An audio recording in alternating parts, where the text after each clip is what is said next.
Hi friends, మానవ నాగరికత ఆదిమ మానవులతో కనిపిస్తుంది.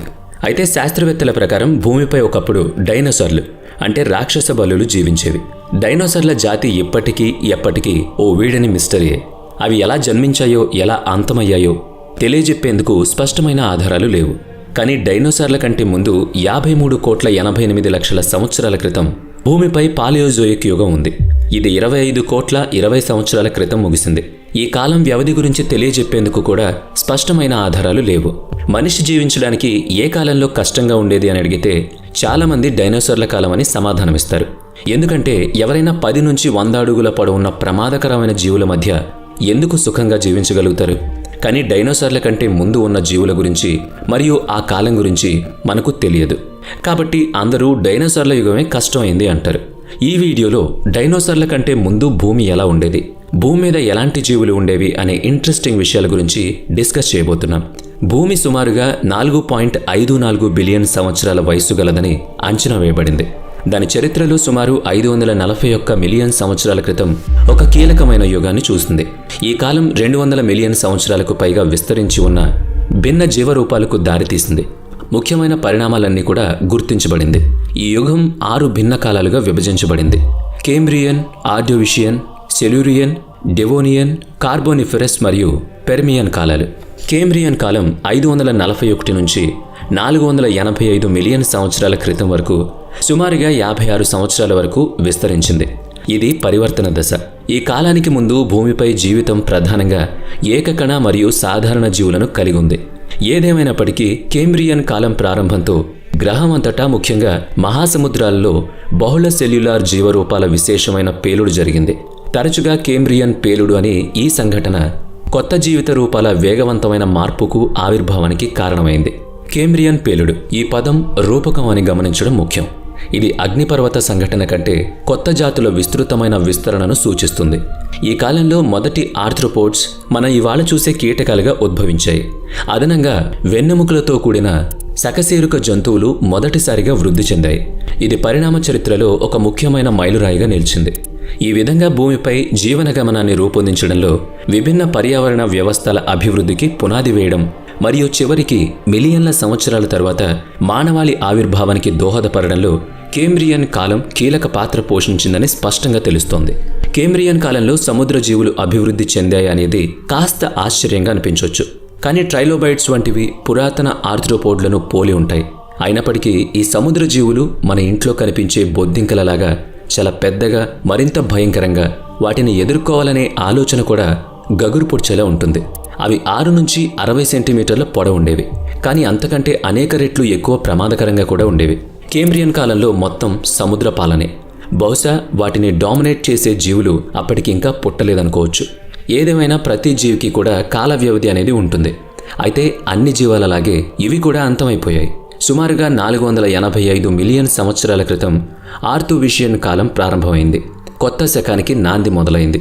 ఆర్థోవిషియన్ కాలంలో కార్బన్ డయాక్సైడ్ స్థాయిలు ఈ రోజు కనిపించే దానికంటే చాలా ఎక్కువ స్థాయికి పెరిగాయి. దీనివల్ల సముద్ర మట్టాలు ఊహించని ఎత్తుకు చేరుకున్నాయి.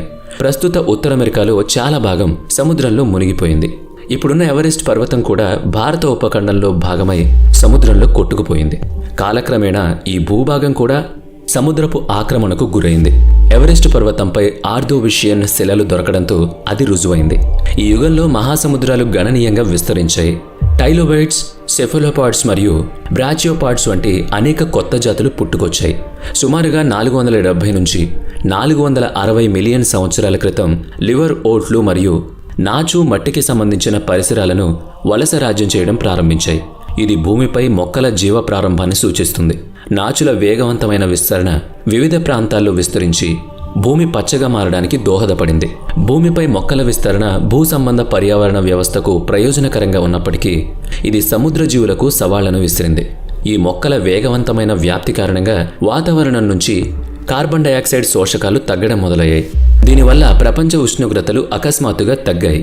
ఈ ఆకస్మిక శీతలీకరణ సముద్ర మట్టాల్లో మార్పులతో పాటు లోతులేని జలాలకు అలవాటు పడిన సముద్ర జీవుల నివాసాలకు అంతరాయం కలిగింది.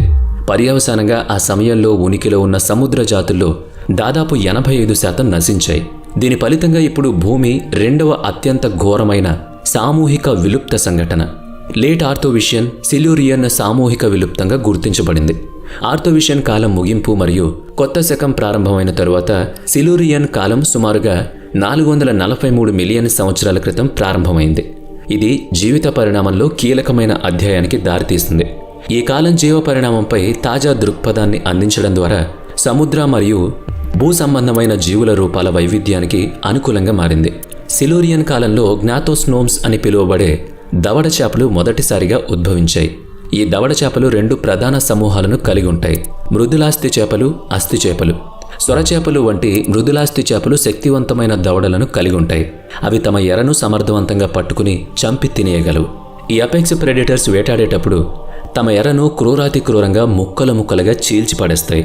వాటికున్న బలమైన దవడలు మరియు శక్తివంతమైన దేహం వేటకు ఎంతగానో ఉపయోగపడుతుంది. షార్క్ దవడల్లో ఒక్కసారి చిక్కుకుంటే దాని నుంచి తప్పించుకోవడం దాదాపుగా అసాధ్యం. అస్థి చేపలు దవడలు మరియు ఎముకల నిర్మాణం కూడా కలిగి ఉంటాయి. వాటి దవడలు ఆల్గే, పాచి మరియు చిన్న కీటకాలను ఆహారంగా తీసుకుంటాయి. అస్థి చేపలు సాధారణంగా చెరువులు లేదా సరస్సుల్లో ఆహార పదార్థాలను తినడం మొదలు పెడతాయి. ఇవి సముద్రంలో ఉన్న అన్ని చేపల్లో 98% చేప జాతుల్లో ఎక్కువ భాగం సిల్యూరియన్ కాలంలో సుమారుగా 25 మిలియన్ సంవత్సరాల వ్యవధిలో నీటి అడుగున మరియు భూమిపై విస్తృతమైన పరిణామాలు సంభవించాయి. ఈ యుగం అద్భుతమైన జీవ వైవిధ్యానికి దోహదపడింది. ఈ కాలంలో మన గ్రహం పరిణామ చరిత్రలో ఒక ముఖ్యమైన పరివర్తనను సూచిస్తూ భూ సంబంధమైన జీవం మొదటిసారి ఉద్భవించడం ప్రారంభించింది. శిలీంధ్రాలు మరియు బ్యాక్టీరియాతో సహా సూక్ష్మజీవుల జీవితం మట్టిలో వృద్ధి చెందింది. బహుళ సెల్యులార్ జీవుల గమనం బహుశా చివరి ఆర్థోవిషియన్ కాలంలో సముద్ర జీవులు భూ సంబంధమైన వాతావరణాలకు వలస వెళ్లడం ద్వారా సులభతరం చేయబడి భూమిపై సంక్లిష్ట జీవ నిర్మాణ అభివృద్ధికి దారితీసింది. ముఖ్యంగా ఈ కాలంలోనే జీవుల ఆవిర్భావం మొదలైంది. అరాక్నిడిల్ వంటి చిన్న మరియు 8 కాళ్ల లోకోమోషన్ జీవుల జీవం ప్రారంభమైంది. సాలెపురుగులు మరియు తేళ్లు అరాక్నిడ్లకు ప్రసిద్ధి. ఒకే యుగంలోని 3 యుగాల్లో జీవితం సాధారణ ఏకకణ రూపాల నుంచి సంక్లిష్టమైన బహుళ సెల్యులార్ జీవులకు పరివర్తన చెందింది. భూమి మరియు సముద్రం రెండిటిపై ఆధిపత్యాన్ని నొక్కిపెట్టింది. అయితే ఇది భూమిపై జీవ ప్రయాణం ప్రారంభం మాత్రమే. తరువాత 3 యుగాల్లో అనేక భిన్న జీవులు ఉద్భవించాయి. మిగిలిన 3 యుగాల గురించి తెలుసుకోవాలి అనే ఆసక్తి మీకుంటే వీడియోను లైక్ చేయండి. దాంతోపాటు ఈ వీడియోపై మీకున్న అభిప్రాయాన్ని కామెంట్ చేయండి. ఇప్పటివరకు మన ఛానల్ని సబ్స్క్రైబ్ చేసుకున్నట్లయితే ఇప్పుడే సబ్స్క్రైబ్ చేసుకుని పక్కనే ఉన్న బెల్ ఐకాన్పై క్లిక్ చేయండి. నెక్స్ట్ వీడియోలో మళ్ళీ కలుద్దాం. Thanks for watching.